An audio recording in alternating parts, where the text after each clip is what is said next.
Well, I mean, I'm happy that the president has called for instructed, ordered investigations into this matter because we need to have, all the facts in order to be able to make some decisions about what has happened and also the future.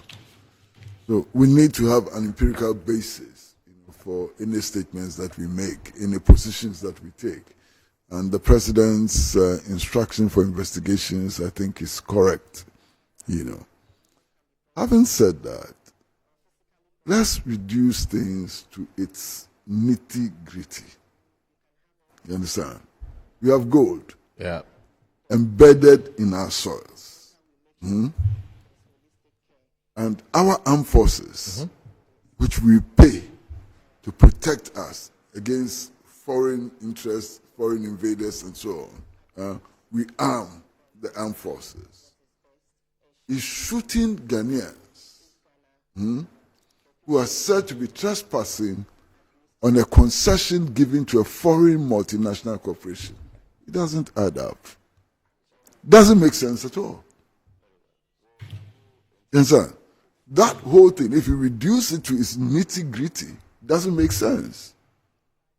Multinational corporation engaged in exploitation of our gold resources, our armed forces, paid to protect us, are shooting us for trespassing on land which has been given to a foreign multinational corporation as a concession. Doesn't make sense to me and would never make sense to me. Because shouldn't we be protecting these? Hold on. Don't rush. Okay. Hold on. All right. I've been to Obuasi many times.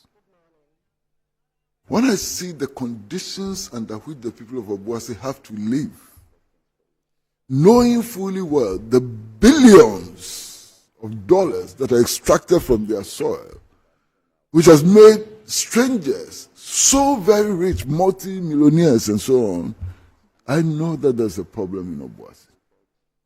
I see the roads in Obuasi, terrible roads in Obuasi.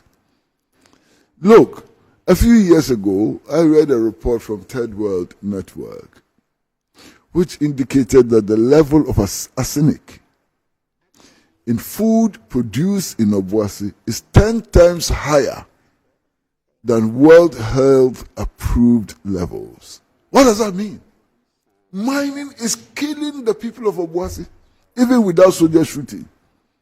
Anytime you eat food produced in Obuasi, you are dying, you are killing yourself, you are taking in arsenic.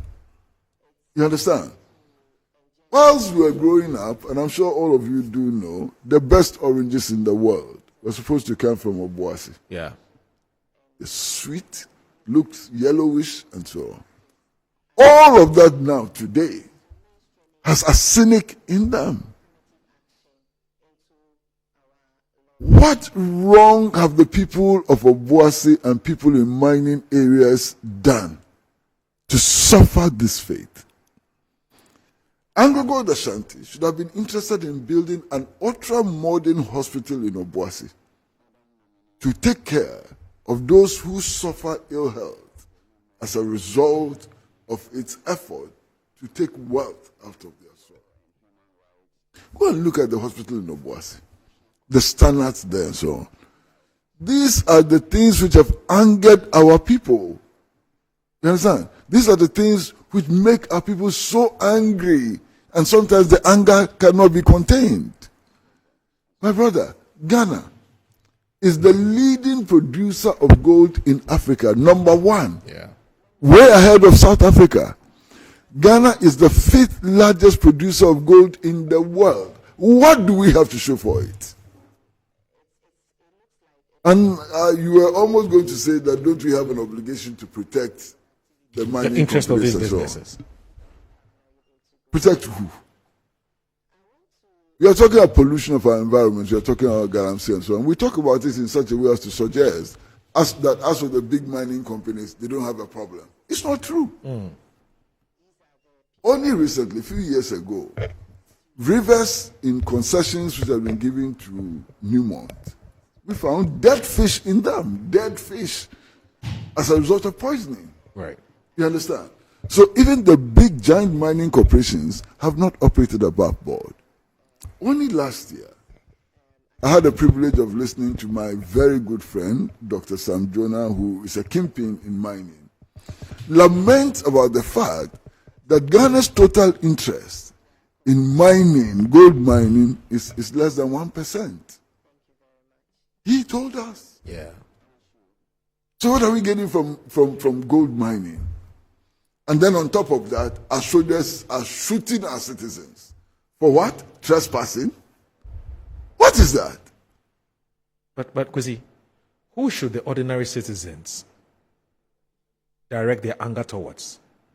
Is it the company that has bought any concessions that have been given to them? Master, there is direct collusion between these mining companies and the between states? the mining companies and the ruling elite in our country. And the victims are ordinary citizens in the mining communities. That's the situation. That's a direct collusion. Let anybody deny that there's a direct collusion. Okay. Blatant collusion between the ruling elite. And which has left the people poorer and poorer. That's an understatement. Recent medical reviews, medical reports that I've read, shows that in the mining areas, children are being born deformed. I'm sure you've read those reports. That's true. Children are being born without eyes. Yeah.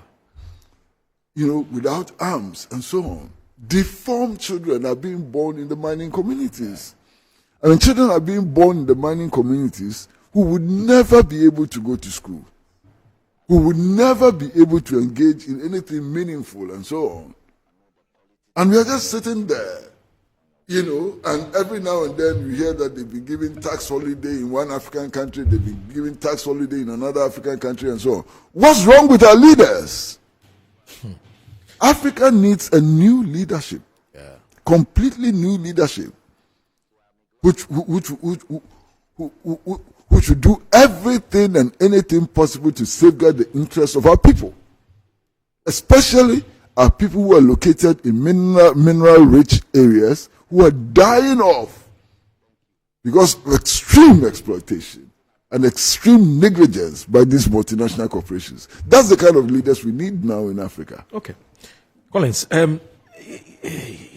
should we go back to basics, go back to the drawing board, and have a proper conversation about the extractive sector, but more relative to how do we protect the interests of these companies that buy these concessions? It's not for free, and expect that we protect them, their safety, and so on, for them to do their job. But at the same time, making sure that the people who live. But okay, we said Pachova. The conditions are that yeah, no, I was coming there. Absolutely. So when I talk about we need to his mic was off. Sorry, he put it off. So when I talk about revisiting the whole governance when it comes to the extractive sector, and here we're just talking about gold, but we even have salt. We've seen what's been happening at Electrochem, and the constant, conflict between the indigenes who live there and the company, and the feeling that the company is making money and yet they are poorer. Look, when this Obuasi matter came up, listen to what the ordinary folks are saying. Moro, you are absolutely wrong on what is happening at Adan Songo. No, I'm talking about you what probably the don't people know are saying, the history. what the complaints are. There's a 500 years of history there. That place, everybody, including even non-indigens, had the right to mine salt. It's been their livelihood for 500 years. It belongs to the community. But I'm not taking that away from you. Hold on. Okay. Ghana sought to maximize its benefit from Adan salt. When we brought in Cuban experts, I don't know if you remember, we brought in Cuban experts who wrote an elaborate plan. You understand? To maximize the state's interest there, the benefits to the state, without infringing on the rights of citizens to mine. Yes. To do artisanal mining and yes. so on. Where is that report? How did the private person come to acquire the salt there? How did the private person come to acquire it? But see, you're making my point. I'm saying that the reason, you see, and I'm happy he's brought this up. And that's why, Collins, I was asking whether shouldn't we be going back to the drawing board and that we've gotten the basics wrong. And until and unless we come back to the drawing board and look at the kinds of contracts we're signing and at the circumstances under which these contracts are being signed, aren't we going to continue to record these kinds of conflict between the indigents who live at the precincts of where these businesses are operating and the businesses themselves? You get the point I'm making?